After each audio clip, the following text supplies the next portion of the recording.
Okay, let me give you a summary so far. Let's say we've got a graph y equals this whole thing here. Well, because this graph here is a graph that doesn't go back on itself and it satisfies all the conditions of being a function, I can actually say that, oh, this thing is a function. So let's just say f of x equals this thing here. So so so it's, well, we could say y equals this thing here, but because we know that this graph here satisfies all the conditions of being a function, so we can actually say, oh, let's just say we've got a function equaling this. Okay, well, anyway, let's say now we've got a function that equals this thing here. Okay, now I'm going to give you a summary of all the things here. So here, this here is your amplitude. Okay, so down here is your standard sine graph where you had start at 0 and the period is 360. Now this A here represents, well, at the moment the amplitude is 1. If this A here were 2, then the amplitude here will be 2. So your graph here would look something like this. What your function here would look something like this. So so this A here is your amplitude. It's basically the height here, the amplitude of A.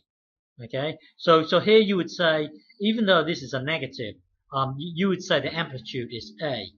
Okay, and this B here, if it's 1, everything's nice and easy. But if you have a coefficient of x where, well, if this here is B, then everything will get squashed inwards. Okay, so in the negative realm, it will get squashed inwards. So if this were, let's say, a 4x here, okay, then this here, the normal period is 360. So when you have 4x here, it means that the period is now 90. Well, the period will be 360 over b. Okay, so your graph will look something like this. Oops, your graph will look something like this.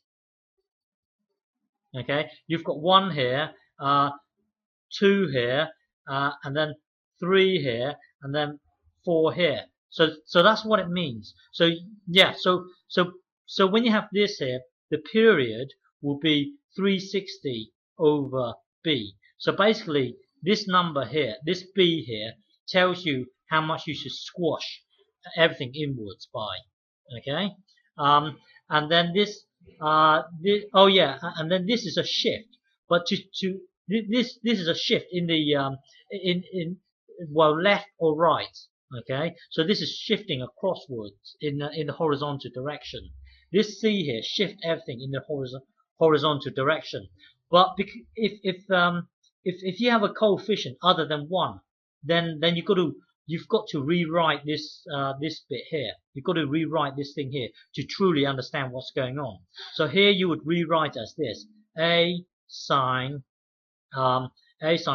take b out as a factor. So it's like this. Somehow get x on its own. So it will be plus c over b.